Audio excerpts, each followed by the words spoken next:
niwe turirimbira kuko akomeye, yakoze ibikomeye n'amaboko ye, tutarabaho aradusubiza, nicyo gituma twese tuvuga tuti haleluya, amen, haleluya, haleluya, nimuhimbaze Uwiteka, haleluya, amen, haleluya, haleluya, nimuhimbaze Uwiteka.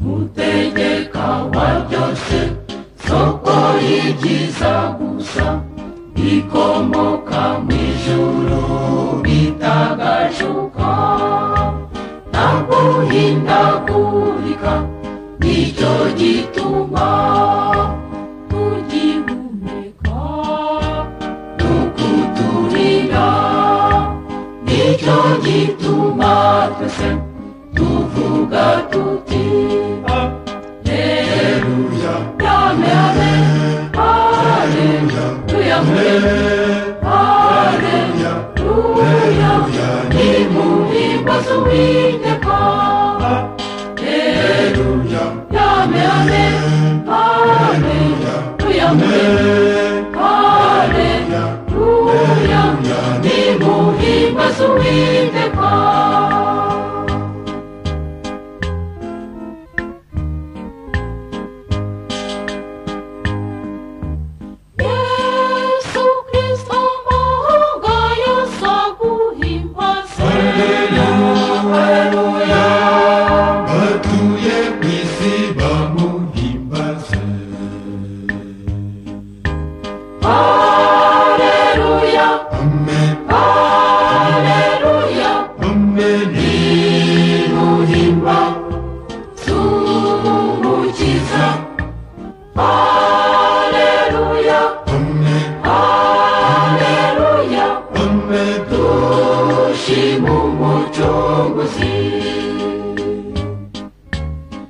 Anishobora byose, byiringiro by'abantu, kuva mbere na mbere niko wahoze, amarayika bera barakuramya, bahurizo ukuri kwiye, nicyo gituma twese tuvuga tuti haleluya, amen, haleluya,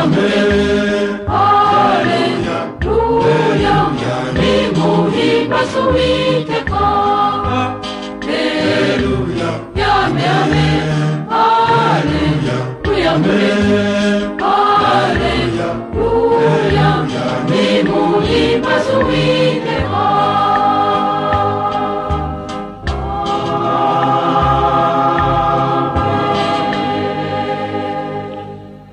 Mbuke aramekara mugurisha uraho uriho ndaho ndiho nako wiriwe niriwe rwo ko ndoze twiriranywe tumaze iminsi dukorana ibiganiro bikomera tumaranye iminsi tugari ngombwa tumaranye iminsi rwose abantu ariko barabikurikiye uko bikose amafunguro y'ubufundu barayakurikiranye warabibonye kandi biraboneka ko abanyuze rwose arabanyuze rwose ariko se basuhuze kandi basuhuze abantu cyane cyane bagize commentaire ndabasuhuje bose umuvandimwe Ashwida twari twavuze ko adaherutse yabonetse yasuhuje kabiri yasubije kabiri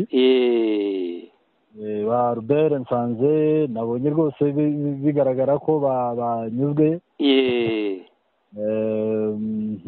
witwa Segatarama Xavier ati urukundo kuri twese ku kiganiro cy'uyu munsi rwose mu rye burati muraba bene Imana Mukaminani ati bene Imana bene Irage ibi ni by'amatwi atigeze yumva. Urumva? Nuko Ni iby'amatwi atigeze yumva.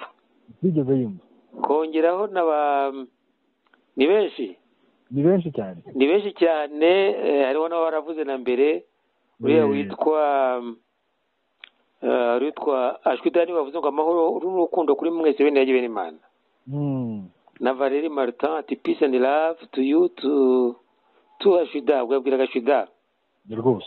Ati twaje Imana yacu tuje gusenga twe n'abacu bose tuje kwishimira natwe duherutse kubisaba ngo uduhe amahoro. Namagambo menshi yandikiye Martin. Martin yarari mu mwuka udasanzwe. Ati twarabawe none isabato y'umunezero nayo tuyinjiyemo. Yego rwose. Ngo bamwe dufatanije guca akabogi ku musambi muze dusangire umunezero. Yego rwose akunda guca akabogi. Mubwira ntaca akabogi rwose arya akaboga atikoma akabugu. Yaryoherwa cyane. Parufati umucyo usakare hose. Rwose. Hari wabajije ikibazo ngo tuzamubwire aho bihurira na karuma iki ni ikindi kibazo wenda kizaza ukwacyo cyazaha. Yavugaga ngo tuzavuge aho iby'ibari bihurira n'ibya karuma cyangwa se yego sindumva ariko wavuze twagomba kuvuga ibya karuma. Yavugaga ko yavugaga ibyiriya twise je cyangwa se ubu twavuze ko iyo ibiri ku isi ari umukino yaravuzwe mu biganiro byashize ari umukino abantu bazamo hano ku isi ari kuvuga ati muzabihuze na karma ngira ngo niba mbyumva neza ariko ubwo wa mugani byazaza mu kindi gihe ni ikindi gihe. Twavuga benshi ba Doja bakubwimana Patrice ba Albert Sanze n'ubundi niwe arashasanzwe ariko muri make abavuze n'abatavuze abakurikira n'abadakurikira abandika n'abatandika bose turabashimira turabasuhuza ariko dushimiye na wa muntu wavuze ngo ibinyoma gusa umuntu nanjye niwe nanjye gusuhuza by'umwihariko mubwira nti rwose ubuntu bw'umwami bukomeze bubane nawe rwose amahoro n'urukundo bidahamanya nawe kandi ntacire urubanza na gato ntihagire umucira urubanza cyane rwose kandi akomeza rwose yumve ko tumusuhuje kandi mu rukundo rwinshi. Yego rwose. Ngaho rero mvukiye mu itangira ry'isabato turi butangire ya sabato y'imyaka 6,700 cya karindwi ndi kuyitegura iratangiye mu kanya rero urayitegura muri icyo gihe wambwiye ko arere kubanda mu gihe maze igihe maze cyose uyu munsi nibwo ndi kwitegura isabato. Niwo witegura isabato? Nibwo ndi kwitegura isabato. Kagira inkuru rwose kagira inkuru ariko muri rusange wenda uravuga uti cyambandaga ibi bintu tuvuga ni ibintu twavuze twifashishije ingengabihe wenda abantu babyumva ukwinshi gutandukanye ariko byantangaje cyane ingengabihe nayifashe ngira ibyo nsomamo. Ingengabihe yiswe Bibiliya ngira ngo mu biganiro byashize hasobanuye impamvu yitwa ingengabihe ngira ibyo nsomamo byantangaje cyane ubwo nasomye ni henshi mu by'ukuri ariko ndatanga nk'urugero rumwe rutanga igisobanuro kuri ibi tuvuga twaba twe n'abandi bavuga nk'ibi. Yego hari ibyo nasomye mu gitabo cy'urwandiko rwa mbere Pawulo yandikiye Abakorino ubona ko uyu Pawulo ubundi ni umwiru ukomeye cyane.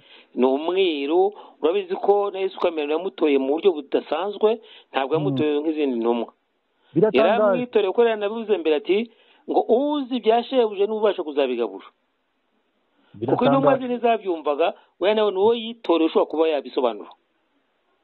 Ikintu cyantangaje ni ukuntu uyu Pawulo mbere ngo yitwaga Sawuli noneho akagira atya we yarwanaga ishyaka ry'idini y'idini yibwira ko bari gukora umurimo w'Imana, akorera Imana. Komeza rwose mu mbaraga. hanyuma ngo umucyo uramugota, umugose yikubita hasi, yemwe aranahuma, yumva n'ijwi rimubwira ngo ndenganyiriza iki, turinde uwe ndenganye, ni Yesu Kristo.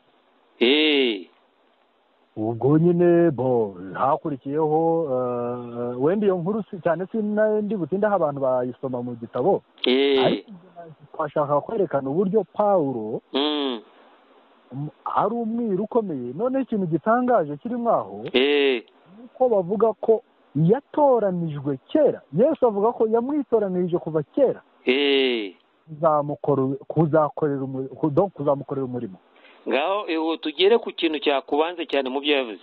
nicyo rero mu byo yavuze navuga kiri mu rwandiko rwa mbere yandikiye Abakorinto, igice cya 2. reka nsome nk'imirongo nk'ingahe ibanza. baravuga ngo nicyo gituma bene data ubwo nazaga iwanyu ntaje ndi umuhanga n'intyoza yo kuvuga, cyangwa mfite ubwenge buhebuje nkagira ibihamya by'Imana, kuko nagambiriye kutagira ikindi mbamenyesha uretse Yesu Kristo, ari we Yesu Kristo wabambwe.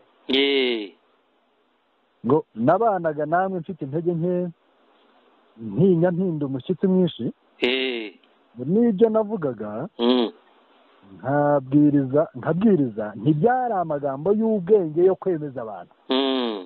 ubundi ibi bintu tumaze iminsi turi kuvuga ntabwo ari ibintu byo kugira ngo twemeze, ntabwo ari amagambo yo kwemeza abantu, ntabwo ari hiti rwose, ahubwo byari bigaragaza umwuka n'imbaraga, kugira ngo kwizera kwanyu kudahagararira ku bwenge bw'abantu, ahubwo mu mbaraga z'Imana. icyakora ubwenge tubuvuga mu batunganijwe rwose, ngo ariko ubwo bwenge si ubw'iki gihe cyangwa ubw'abatware b'iki gihe bashyiraho, ntabwo ari ubwa matirisi rwose. dore umurongo nashakaga, ahubwo uwo ni umurongo wa 7. urahageze inkuba irakubita, murabumva inkuba ikubita mu ntuza yanjye, mu jwi ryanjye. aho urahageze inkuba irakubita, komeza aho hantu humva. ahubwo tuvuga ubwenge bw'ubwiru bw'Imana. ngo ni iki? ahubwo tuvuga ubwenge bw'ubwiru bw'Imana. tuvuga ubwenge bw'ubwiru bw'Imana. ngo ari bwo bwenge bwahishwe. ngo ari bwo bwenge bwagize bute? bwahishwe. Imana yaringanije ibihe byose bitarabaho ngo buduheshe icyubahiro. ngo buduheshe icyubahiro. mu batware b'iki gihe ntawabumenye. kuko iyo babumenya ngo ntibaba barabambye umwami w'icyubahiro. ngo ntibaba barabambye umwami w'icyubahiro. ntibaba baramubambye. dore amagambo Mukaminani yavuze aho ari. ngo ariko nk'uko byanditswe ngo ibyo ijisho ritigeze kureba, n'ibyo ugutwi kutigeze kumva, ibitigeze kwinjira mu mutima w'umuntu, ibi byose Imana yabiteguriye ababikunda. reka noneho nkuzireho tuje mu bwiru bw'u Rwanda mu ndasano twahuye nazo. nk'indasano y'umwuzuro w'ababyeyi, dore aho bavuze amagambo nk'ayo. yego. ngo abashaka kurokoka inkota y'inkuba ya menge. yego. ngo abashaka kurokoka inkota y'inkuba ya menge y'imirasire 24. yego. ibi ndabivuga inkuba igakubita ndimo murazumva. iyo igiye gukora iyo mirasire 20 inkota y'inkuba ya menge y'imirasire 24 igiye gukora mu bitabo 3 bisanga 5. se bitegeze yahawe n'umwuzuro w'ababyeyi wiswe Yesu Kamerano, ngo abisigurire bene irage bene imana mu mbaraga z'imana kamerano zikorera mu myanya myakura ndengamano zikorera mu maraso ya bene irage bene imana nk'uko byavuze ngo bose bazamenya Uwiteka mu gihe cyo guhishurira amabare banga yahishwe n'Imana data mu myariko itatu yanditswe n'umugore aribyo kuvuga itorero ry'ibanze ryo mu mana rwose itorero ry'ibanze yo mu mwaka ari 97 bivanga itorero niri mu masoko ya niri birumvikana yego Yesu kamerana ati nzabumbura akanwa kanjye bishura amagambo yahishwe mu migani uhereye mbere yo kuremwa kw'isi nk'uko byanditswe muri yangengabihe iyo ngiye ufite muri Matayo 13 kugeza Matayo 13:33 kugeza 43 ngo iby'iyi migani byose biraje bisiganurirwe bene irage bene imana bafite igicumbi cya nyiribihe byose hano mu Rwanda rwa Kanyarwanda bivuga ngo umubatiza hari umubatiza yatije abantu be abandi umubatiza we Kanyarwanda agiye gushimwa n'amahanga yose ashimirwa ko yarokoye bene irage bene imana akaba muhuza nsibo azurije kunyura mu irembo rifunganye rigana mu bugingo buhoraho ryandi umunyarwanda ariyo vanga iherezo ry'agahinda ibyo bigahishukira mu nzira z'amapfizi arizo nzira z'abahanuzi ati hepfo ngaho nanone rwiza kurira ati ngo murakoze babyeyi kuko mwaremye umwuzuro wiswe Yesu mu maraso yacu twebwe bene irage bene imana kandi ibyo bitabo twavuze byose bitegede harimo Bibiliya 2:5-7 n'initwa Verbum iri bitabo byinshi ibi rero ni ukugira ngo bisiganurwe ibyo mugomba gusiganurwa uhereye aho ngaho uvuga harasiganurwa tunyuze mu bwiro bw'u Rwanda ubwo raba ari Yesu kamerano uhishuye amagambo ye ayabwira abari isi muri ibyo byagizwe imigani byose urumva ko ari mu bwiro nyine waruvuze ariko uwo murongo rwose uri mu bwiro wonyine usubiremo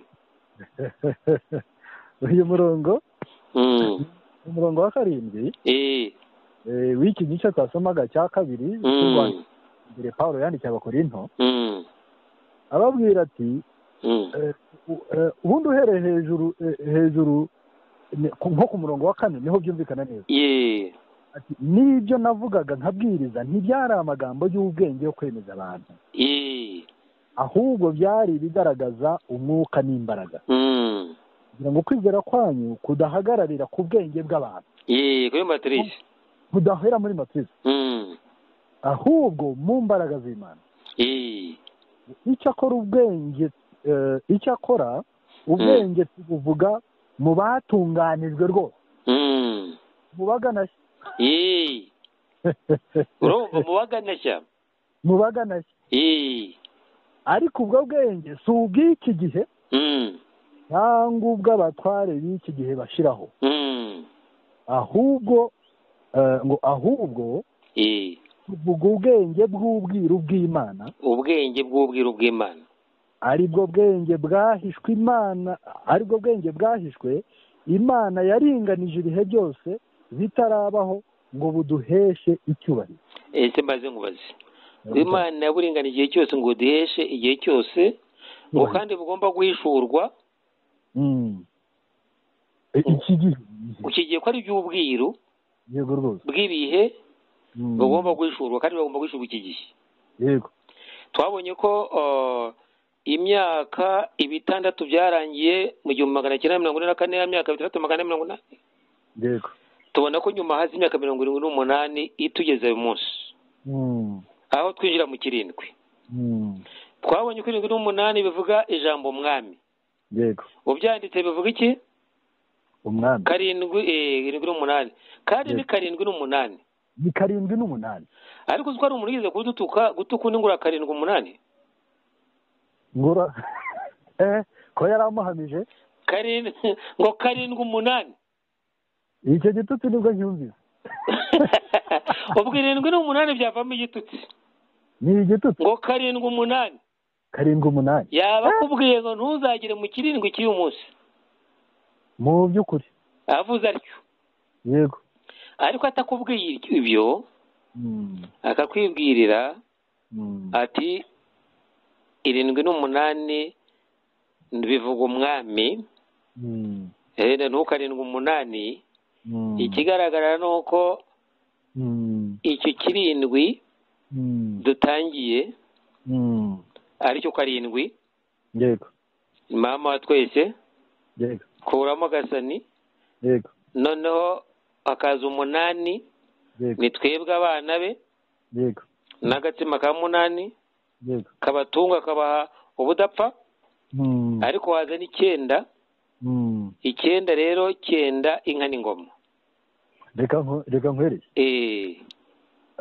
Uravuze uti icyo 7 dutangiye. Ariko ntabwo ari tugitangiye none. Ntabwo tugitangiye none, ahubwo twinjiye muri cyo. Ahubwo turangije 6 twinjira mu 7. Nkuko twanabibonye. Twabonye ko 6 cyarangiye. Ufite cyarangiranye na Yuhi Musinga. Noneho hatangira 7. Uyu munsi muri 78 ni 7.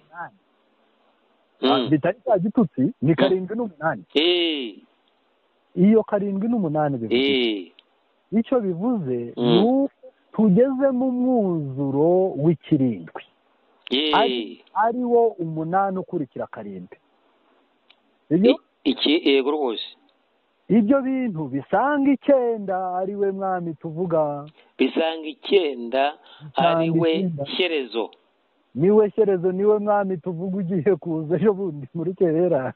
Ese nkubaze karame uzi ko Gasani yari yarasabye Shyerezo ngo azamubwire ibanga rya ka 8 yego izatuma nawe badapfa. None aje ari Gasani 7 azanye n'8 we kugira ngo abahe ryabanga rya ka 8 ry'ubudapfa ariyo Shyerezo agomba guha Gasani n'abana be, agomba guha abana ba Gasani abazanye. Uravuze uti Gasani azanye n'8 we. Ibuka yandasana ngo Gasani zana abana mu rugo. None si ibyo. None se ku nkanda ya Gasani ntitwabonye ko bacagaho umusaraba. Yego. Noneho bagacamo ni X munuza mu musaraba, bityo inkanda Gasani ikaboneka amatirangire 8 ariyo ahwana na twa dutsima 8 dushyira ku rutaro turyo ubunyano. Kandi iyo nkanda bayikoreshaga bita amazina. Yego rwose. None se ubwo ngubwo ntabwo uzi ko ubwo ngubwo Gasani azaniye abana Shyerezo rwose ngo abayite yamuzaniye 8 ngo amuhe izina, guterura umwana izina ku munsi wa 8 ndetse niyo bajya babikora ko ubwo Gasani iyo ahita afata umwana arabize mu gihe cy'ubunyano aba yekeye ku ntebe ateze urugori agahereza umwana umugabo 9 no akamuterura akamuha izina.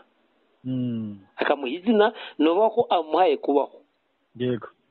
Agatsima ka 8 ubwo ngubwo nyine kakaba kabonetse. Kariwe. None nicyo tuvuga niki? Muri Isabato tugiye kwinjiramo. Mu masaha make. Abantu baribuka ko umuntu yarimwe ku munsi wa kangahe? Gatandatu. Umuntu yarimwe ku munsi wa 6. Yabawe yagiye mu rukiro bw'Imana ku munsi wa kangahe? Yagiye ku rukiro bw'Imana ku wa 7. Ku munsi wa 7 niho yagiye mu rukiro bw'Imana, kuko uwo munsi yarabawe Imana yaramugaburiye. Icyo gihe twabonye ko yahereye mu kuruhuka, atahereye mu gukora, yahereye mu kuruhuka. Icyo gihe yarabawe. Yarinje mu rukiro bw'iki? Bw'Isabato. Ariko icyanoreza kugwa bigenda bite? Aza kuvamo ni abakibawe ariba twabivuze kenshi. Yego. Abavuye mu ki? Avuye mu buruhukiro bw'Imana. Agiye kwizizira, twabibonye agiye kwizizira. Kwihingamo kubaho, agiye kwihingira, agiye kwishaka kubaho. Ariko twavuze ngo uzajya urya uhinze, maze rero uhinga ibitovu, uhinga iki, amakuba yose aze ubutaka buzakomerera ibitovu n'imikeri. Ariko wabonye ko nyine ubwo ngubwo abahinga nibo barya se ubundi ugire ngo arashwe. Abahinga ntabwo ari barya muri iki gihe, kuko nibahinga umunyu n'isabune n'imyenda usanga ibyo bahinga kenshi bitanagura ibyo bakeneye bindi batagira. Niyo bariye barya injonjoro n'inkondo ibyiza barishyize ku isoko ry'abadahinga. Nujya wumva ngo umubumbe arira ku rujyo. Hari nk'igihe usanga nk'umuhinzi ugasanga nk'umunyu uragura nk'intebo ebyiri z'ibijumba. Kandi izo ntezo akaba arizo yejeje. Noneho rero reka twuzere tugaruka. Mu nzira yo kongera kubabwa twabonye ko yanyujijwe inyokomuntu muri iyo myaka 680 cyane cyane mo muri ya ngengabihe hanye n'ibihumbi 2160 ari unafite aho ubwira bw'u Rwanda bwambariye umubiri muri ibyo akaba ari mpamvu bitari gusobanuka nyine ariko igihe kikaba kigize ngo bisobanuke binasobanura mu ibanze ko twayibonye rwose ubwira bw'u Rwanda bubisobanura. Noneho icyo twibaza ni ikirumva ko byose bigamije kugira ngo bigarure abantu mu kongera kubabwa. Yego. Aro twavuze ko kugira ngo ugaruke mu kubabwa avuye mu kwiba ugomba kunyura mu nzira mu kubambwa. Kandi si kuburira kwimbwa. Eze mbaze ngubaze ubundi ikintu wabuze neza. Hari umuntu wabwa imbwa? Uhamba imbwa? Ejo bundi nabanyuzeho. Mu Kinyarwanda. Ibwirambwa. Umva ikintu kisekeje. Ejo bundi nanyuze ku bagabo bari guhamba imbwa. Abo bakoze ishyano. Mu Kinyarwanda. Ndababwira nti mwabagabo mwe nimusanzwe nimwe bantu ba mbere mbonye muhamba imbwa. Ya. Reka nkubwire. Barutswe n'umusazi duturanye. Siza abantu bazanye imbwa bahita hafi aho dutuye. Yapfuye. Cyamanya rero. Kwa kundi sinzi ko babigeje bahita none nanyigira ikibazo. Mbwira abantu ngo bayihavane baranga. None ari umusazi duturanye mu 3,000. Harabyanga. Kugeze ni mu 6. Ati kuki? Ni kuki? Ngo ngo se urabona nahamba imbwa ngo usiye ko ngenza kubikora nkayihamba ngo mama za kumpa imiti ngo ngira ngo sumva ngo urebe ko ndi wayihamba. Naramuhaye. Yego rwo. Ko nyina n'umuvuzi wa gakondo yibutse ngo yaza kumuha imiti. Burya rero nta muntu wamba imbwa. Nta muntu wamba imbwa. Niyo mpamvu burya ntabwo Yesu kamena agomba guhambwa. Warubizi? Yego. Ikiswe guhambwa uzi icyo ari cyo? Imbwa iramanikwa. Ahubwo imbwa iramanikwa. Imanikwa mu giti. Yego. Cyitwa ngo iki? Umukoni. Imbwa imanikwa mu mukoni. Urumva? Yego. Inyoko muntu yagombaga nyine kuba imbwa kugira ngo mbere yo kwisubira mu kubabwa. Igomba kumanikwa nyine ko twabivuze. Igomba kumanikwa. Imanikwa he? Mu giti. Mu giti. Iyo mu Rwanda imbwa mu Rwanda imanikwa mu giti cyitwa umukoni. Uzo umukoni icyo uvuga? Bashwe. Nushaka kujya muri ya mibare y'ubwira 102. Bivuga iki? Umucuri. Nushaka ijambo umucuri 102. Umucuri. Twabonye ko yari Imana, uwigize Imana. Yari yagiye mu mucuri ubwo. Kandi ari imbwa. Agomba kubanza gusubira mu mbwa. Mu mucuri agomba kujya mu mbwa nyine kujya mu mukoni. Yego rwose. Urabyumva neza? Yego. Imbwa mu mukoni. Ahubwo byananangaje ko mu Cyongereza ijambo God hari uwabidusangije ku rubuga. Andika God. Rwose. Noneho mu mucuri rabiki. Abicubitse bibadoga. Bibadoga. Muvandimwe mutangana yize transition. N'umukoni. Yego. Urumva? Yego rwose. N'imbwa. Ahita burangusetse. Umubwiruzi imbwa ari kangahe? Imbwa ni 47. Bivuga Pasika. Yewe. Imbwa ni 47 bikavuga Pasika. Urumva? Yego. Bivuga Pasika. Bivuga na Ganza. Urumva? Yego. Bivuga na Gihanga. Ibi byose ni nakangahe? Na 7. ni ukuvuga ko gihanga mu mucuri ari imbwa. Imbwa kuyihagarika n'iganza ari imbaba. ariko urumva ko umucuri na pasika, pasika ni iki? Pasika si ya nyanja y'urupfu se? Ubundi ni ukwambukiranya igico cy'urupfu kugira ubundi ni iki? ni ukunyinza y'urupfu. iya nzira y'urupfu ni ugucurukura. twamye ko uwibaye wibye wagiye mu mucuri agomba kunyura muri mbwa mu gico, ariko ibyo akabikora anyuze mu mukoni ariho mu mucuri, akabanza agahambirwa. imbwa ihambirwa imanikwa he? Mu mukoni. Umutabazi wa Tuyisi yagiye ku giti ntiyamanitswe? Yaramanitswe. Baranamuhambiriye burya. Ngo amanywa mbere yo kumuhamba baramuhambiriye ku giti imigozi. Sinzi nawe wari ubizi. Yego. Abantu bazi ko ari imisira gusa yafatiyeho nako imisumari. Ngo bamuteye imisumari ngo wakane sinzi wawize. Baranahambiriye rero burya. Bahambiriye amaboko ku giti. Niko bimeze. Biraboneka hari inyandiko zibivuga. Niyo mpamvu rero mu Rwanda ibijyanye n'imbwa idahambwa ahubwo imanikwa mu giti cyitwa umukoni. Hariho umucuri w'abigize Imana batarizo bagomba kubanza bakava mu byo bigize bagasubira hasi ariho mu mbwa bakabona kubabwa. Ahubwo se nyirishe? Yes. No, ukiri aho ukiri kuri iyo mbwa yiswe Kristo.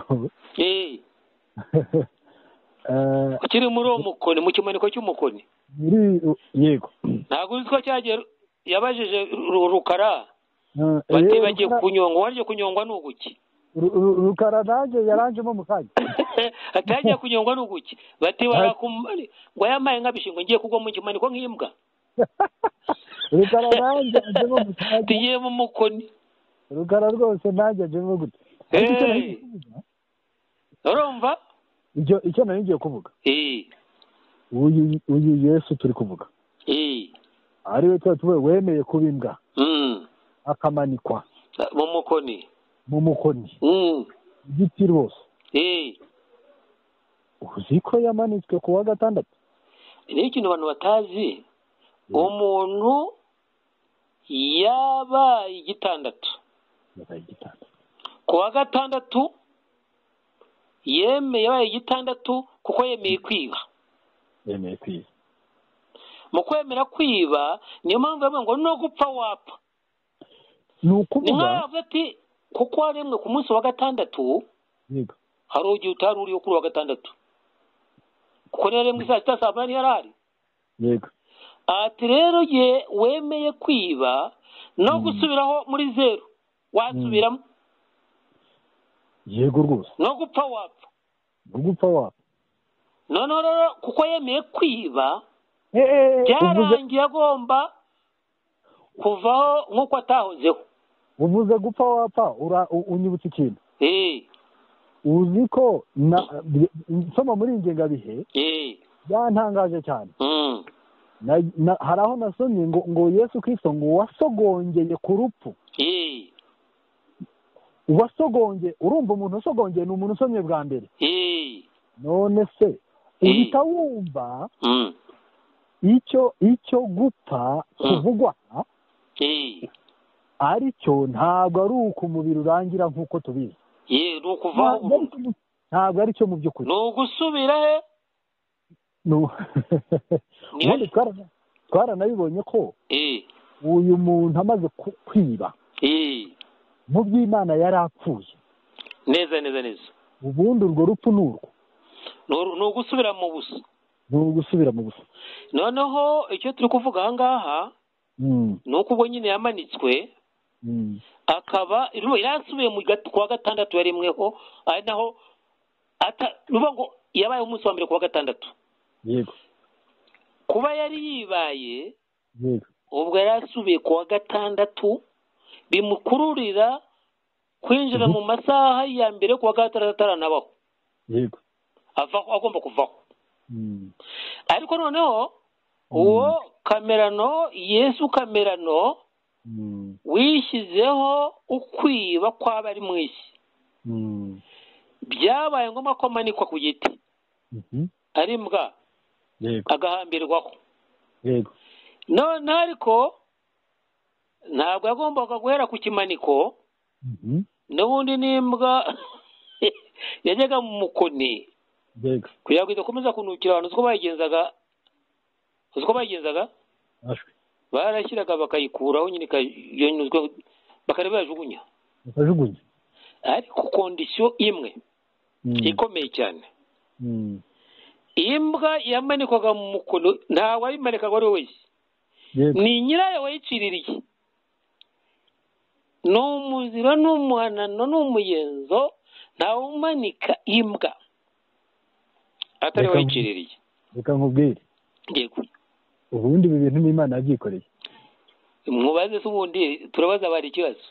Yego abantu bose bagiye muri iyo ngengabihe bashobora kwirirwa batendereza bashobora kwirirwa babwiriza bashobora kuba bagenda bagira bati ariko babaza ikibazo bakarya iminwa ukabaza uti Yesu yishwe nandi bone Satani bakanarira Satani okay ukongera ukabaza uti se mwakijijwe nandi twakijijwe na Yesu bigenze biti binyuze mu rupfu rwe yishwe nande na Satani mwakijijwe nande na Yesu n'urupfu rwe none se ubwo Satani yagize uruhare mu gakiza kanyu ubwo Satani se wabakijije bagakana amanjwe bagakana amanjwe ubundi ibi bintu n'Imana yabyikoreye none se kuri icyo kimaniko ninde wamanitse Yesu kamerana ninde wamumanitse ariko bahari na bese ibivuga niza kuyibuka ndayikubwira iyo muri Yesaya ngo yikoreye ibyaha byacu ngo yamushyizeho gukiranuka kwacu kose gukiranuka kwa yamushyizeho gukiranuka kwacu kose ngo yikoreye nta intuza Imana ko ariyo yamwishe ntabwo rero ari abantu ndetse banabimenye bakurikira nubwo yabambwa burya igihano cyo kumusaraba cyo cyari kimaze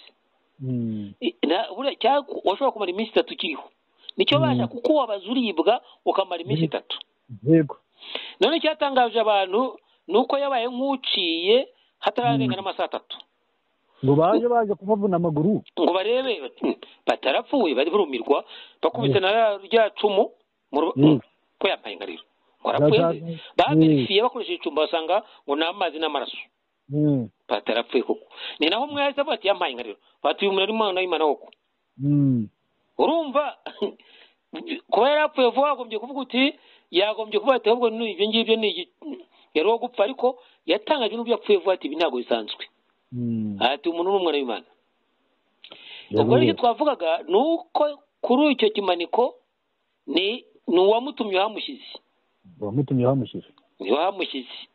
yego rwose cyakoze ngo amushyira mu byaha by'abari mu isi ukwiba ko bari mu isi bose niko kumushyira hagati y'abajura aba umujura ruharwa unasumba abandi bose yego muri iryo hitamo rero hari umwuzi wamubwira ati rero atari ko wavuze ngo urikiza kutadi undi aturanyiyibukire n'ugera mu bwami bwawe undi ati turi bubaneyo hariya naho aho kuri abo bantu bari bari kumwe buriya nabyo bigaragaza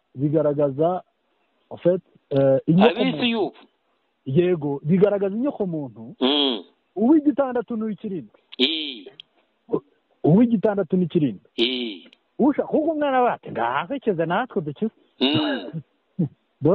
we ntiyashakaga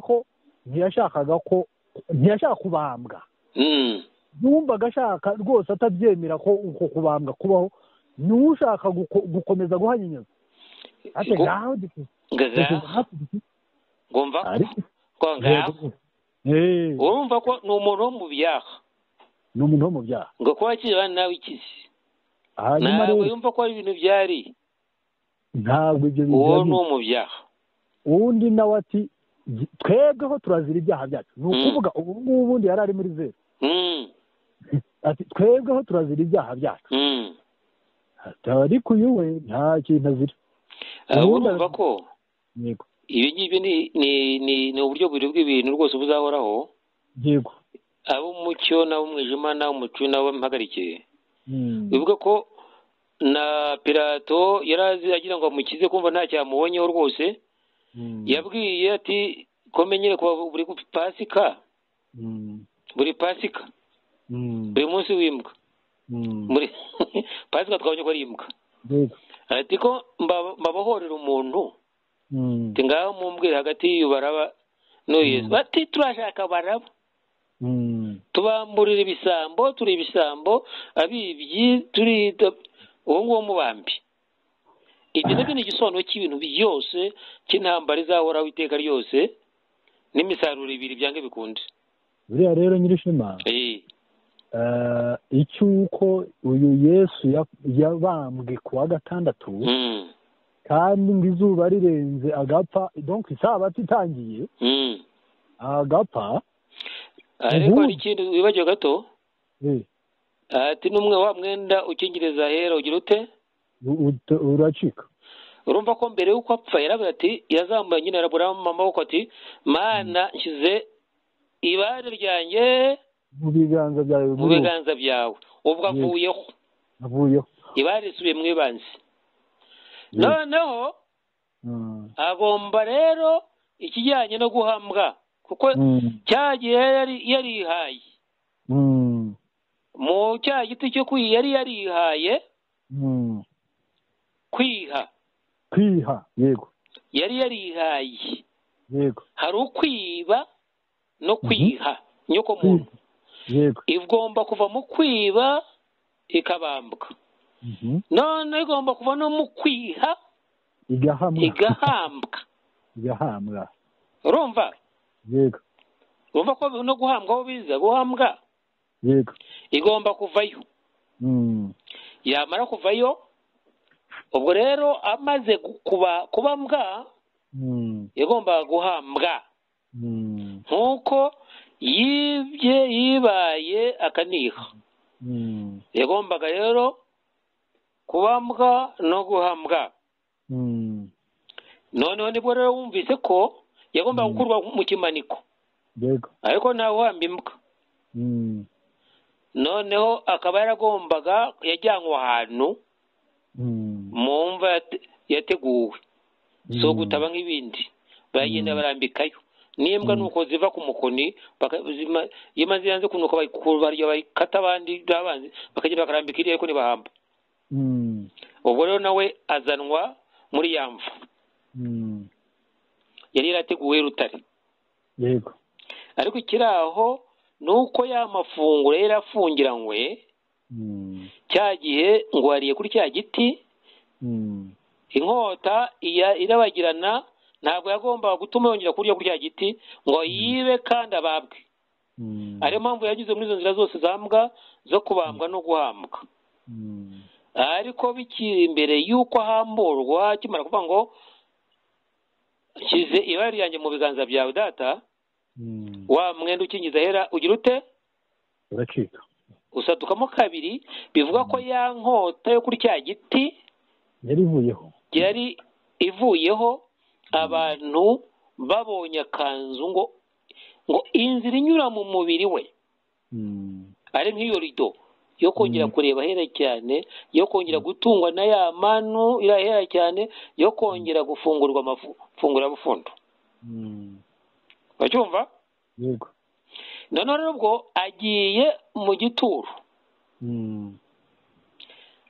yahagiye kwa kangahe yahagiye isabato yatangiye hageze isabato itangiye we yari yibereye nta mubiri afite ribereye yego yari yibereye mu ibare yego rwose ibare rye ryari mu biganza byande yari mu buruhukiro bwasi ariho tuvuga rero ko mu buruhukiro ababugezemo ibare ryabo riba rihujwe n'ibare ry'ibanze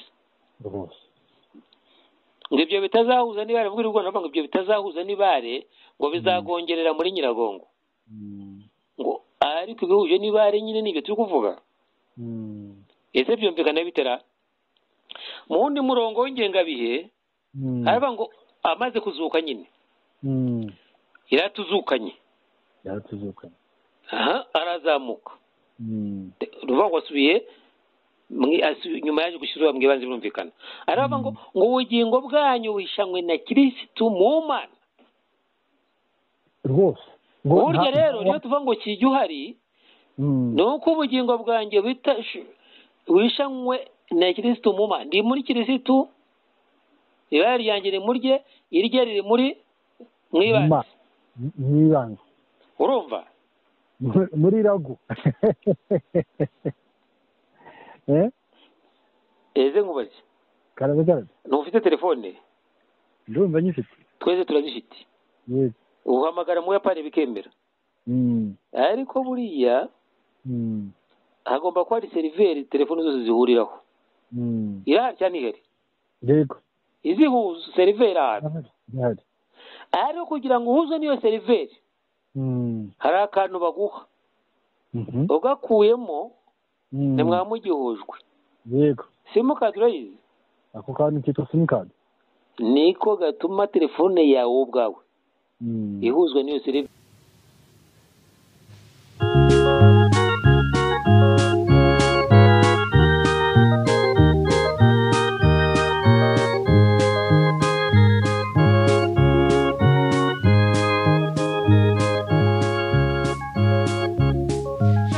dukunda kumva yuzuye urukundo n'iby'agaciro kenshi yuzuye imbabazi mu nzira y'agahinda k'iyi si y'ibyago numva guhamagara umukiza Yesu